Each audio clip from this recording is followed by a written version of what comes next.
hard to get 2 minutes. Yeah. Okay. GM, welcome to the On Research Podcast Show. So I'm with the ZKPassport team. So please introduce yourself. Yes. So my name is Niall, and I'm an engineer on ZKPassport. Yeah. So how do you probably in a few words describe what ZKPassport is? And Yeah. So ZKPassport, you can selectively disclose any information that's on your e-passport. So, for example, I have my Irish passport here. So if I wanted to prove I was over 18, I can download the app, scan my ID in there, and then if a website wants to know that I'm over 18, I can use zero knowledge proofs to prove that to them without revealing any of the other information on the passport. yeah. So essentially, it's a way of telling someone you're saying the truth without telling them the context of the truth. Did I get it right? Yeah, But exactly. you can prove they can know that you're telling them the truth. Yes, exactly. Okay. So, Yeah. yeah. What are some of the probably applications of ZKPassport that you think are really exciting? Yeah, so for us, like an example there is age verification. So at the minute, like a lot of the solutions to prove that you're over 18 involve sending a picture of your ID to a service. And for this, like you have now given that service a lot more information than they need to know. They need to know that you're over 18. Yeah. You've given them like your name, date of birth, passport number, all of these things that they're not needed for that exact use case. And then they also now have to store this in a database somewhere, and then you have a risk of them getting hacked and that data getting leaked. Yeah. Yeah. I think this would be a really sick use case in cases of medical records. Yeah. I don't know, just so many kinds of applications. Now probably on the Web3 context, well, are there some exciting protocols or projects that you are in partnership with? Yeah. So a partnership that we had recently was with Aztec. So Aztec's a layer 2 privacy blockchain, and they recently had their token sale. And for eligibility to buy, to get access to their pre-sale, you could use ZKPassport as a proof of compliance.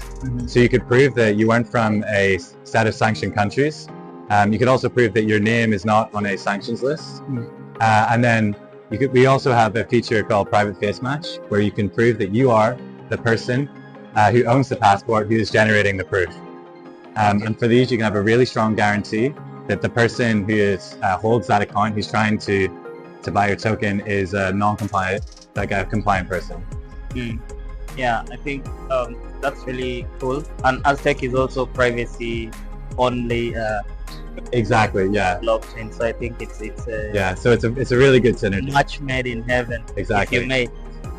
All right. I was just wondering about how do you navigate the regulatory hurdles, like regulatory hurdles. Yes. Yeah. So when it comes to like regulatory hurdles, a lot of the issues are like in just educating people that this solution exists. So whenever a lot of the regulation was written, they didn't know that these solutions were going to exist or exist like this close in the future.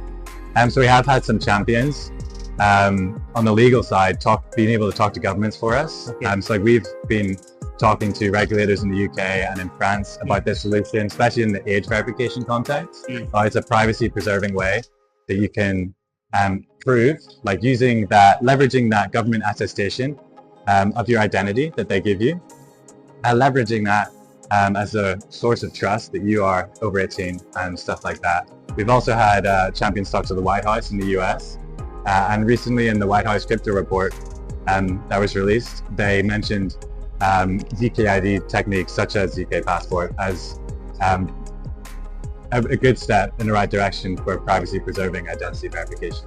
Yeah, I think that's a really good milestone. Yeah, it's just a matter of time. Yeah, and probably just to wind this up, for builders, probably I don't know if it's also applicable in the Web2 space. Yeah. For builders just building stuff that require, for me, I just think of things that require logins, but maybe we'll add more. Yeah. So what what would you advise them to use ZKPassport for? Mostly when they're building their apps, or they want to make their apps secure and friendly to users to. Yeah.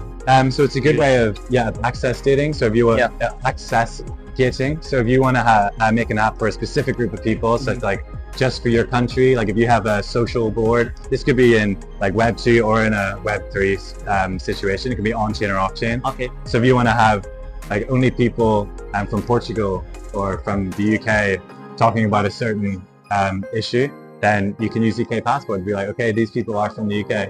But you're not revealing anything about them, just that, okay, they're good to access this. It's also good for symbol resistance.